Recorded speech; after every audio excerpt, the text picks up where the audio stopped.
നമസ്കാരം. National broadcasting news India mid day news. അർദ്ധരാത്രിയിൽ വഖഫ് bill പാസാക്കി. ന്യൂഡൽഹി.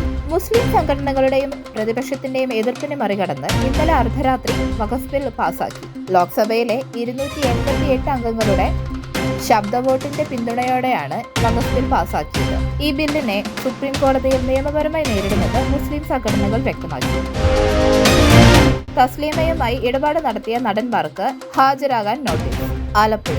ഓമനപ്പുഴ മാരാരി ഗാർഡൻസ് റിസോർട്ടിൽ നിന്നും കഴിഞ്ഞ ദിവസം എക്സൈസ് സംഘം ഹൈബ്രിഡ് കഞ്ചാവുമായി പിടികൂടിയ തസ്ലീമയുമായി പ്രമുഖ നടന്മാരായ ഷൈൻ ടോം ചാക്കോയ്ക്കും ശ്രീനാഥ് ഭാസിക്കും ഇടപാട് ബന്ധമുണ്ടെന്ന പ്രതിയുടെ മൊഴിയുടെ അടിസ്ഥാനത്തിൽ ഹാജരാകാൻ നടന്മാർക്ക് നോട്ടീസ് നൽകി. ചെന്നൈയിൽ സ്ഥിരതാമസമാക്കിയ ക്രിസ്റ്റീന എന്ന തസ്ലീമ സുൽത്താന സിനിമാ മേഖലയിലെ പെൺവാണിഭത്തിന്റെയും ലഹരി സംഘത്തിന്റെയും മുഖ്യ കണ്ണിയാണെന്ന് ഇതിനോടകം പോലീസിന് തെളിവുകൾ ലഭിച്ചു. കൊഴിഞ്ഞുപോക്കാശങ്കയിൽ 24-ാം പാർട്ടി കോൺഗ്രസ്. മധുര. 24-ാം പാർട്ടി കോൺഗ്രസിൽ പ്രകാശ് കാരാട്ട് അവതരിപ്പിച്ച സംഘടനാ പ്രമേയത്തിലാണ് വ്യാപകമായി കൊഴിഞ്ഞുപോകുന്ന അണികളെ പറ്റിയുള്ള ആശങ്ക വെളിവാക്കിയത്. പരോക്ഷമായി നേതാക്കളുടെ നേർക്കാണ് പ്രകാശ് കാരാട്ടിന്റെ സംഘടനാ റിപ്പോർട്ട് പ്രമേയം. ആശാമാരെ ചർച്ചയ്ക്ക് വിളിച്ച് സർക്കാർ. സെക്രട്ടേറിയറ്റിന് മുൻപിൽ സമരം നടത്തുന്ന ആശാ വർക്കർമാരെ വീണ്ടും ചർച്ചയ്ക്ക് വിളിച്ച് ആരോഗ്യമന്ത്രി വീണ ജോർജ്. ഇത് 3-ാം തവണയാണ് ആശാ വർക്കർമാരെ സർക്കാർ ചർച്ചയ്ക്ക് വിളിക്കുന്നത്.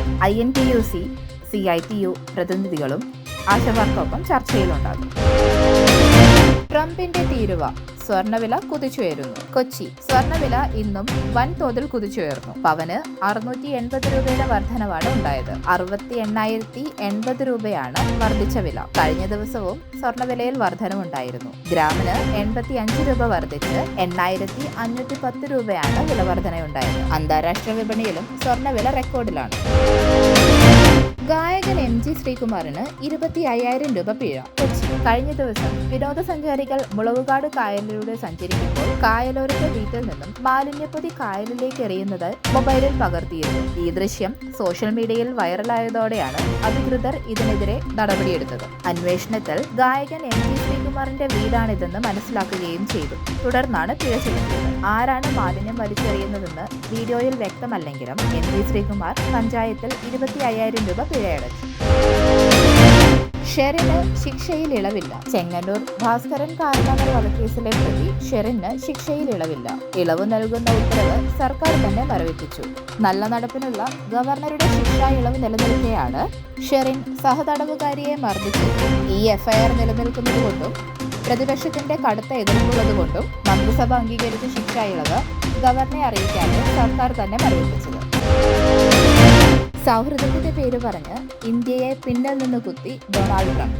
സാമ്പത്തിക സ്വാതന്ത്ര്യത്തിന് പ്രഖ്യാപനം എന്ന് പറഞ്ഞുകൊണ്ട് വിദേശ രാജ്യങ്ങളിൽ നിന്ന് ഇറക്കുമതി ചെയ്യുന്ന ഉത്പന്നങ്ങൾക്ക് തീരുവ ഏർപ്പെടുത്തി ട്രംപ് ഭരണകൂടം. ഇന്ത്യയും നരേന്ദ്രമോദിയും അമേരിക്കയുടെയും തന്റെയും സുഹൃത്തുക്കളാണെന്നും മറ്റു രാജ്യങ്ങളെ അപേക്ഷിച്ച് ഇന്ത്യക്ക് 28% തീരുവ മാത്രമേ ഏർപ്പെടുത്തിയിട്ടുള്ളൂ എന്നും ട്രംപ് വ്യക്തമാക്കി.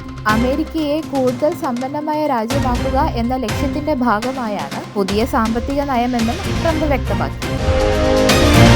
നിക്ഷേപം 13 ബില്യൺ ദിർഹം. ലോകത്തിന്റെ ആദ്യ സമ്പൂർണ്ണ AI നഗരമാകാൻ അബുദാബി. ലോകത്തിലെ ആദ്യത്തെ സമ്പൂർണ്ണ ആർട്ടിഫിഷ്യൽ ഇന്റലിജൻസ് അധിഷ്ഠിത നഗരമാകാൻ അബുദാബി. 2027ഓടെ ഇത് പൂർത്തീകരിക്കാനാണ് അവരുടെ ലക്ഷ്യം. ഇതിനായി 13 ബില്യൺ ദിർഹമാണ് അബുദാബി ഭരണകൂടം നിക്ഷേപിച്ചിരിക്കുന്നത്. IPL updates. ഇന്നലെ നടന്ന Gujarat Titans Bangalore royal challengers മത്സരത്തിൽ ഗുജറാത്ത് ടൈറ്റൻസിന് 8 വിക്കറ്റ് ജയം. ഇന്നത്തെ മത്സരത്തിൽ കൊൽക്കത്ത നൈറ്റ് റൈഡേഴ്സ് സൺറൈസേഴ്സ് ഹൈദരാബാദിനെ നേരിടും. വൈകുന്നേരം 7:30 കൊൽക്കത്ത ഈഡൻ ഗാർഡൻസിലാണ് മത്സരം. കൂടുതൽ അപ്ഡേറ്റ്സിനായി stay tuned. Signing off Krishnageetha. National broadcasting news India.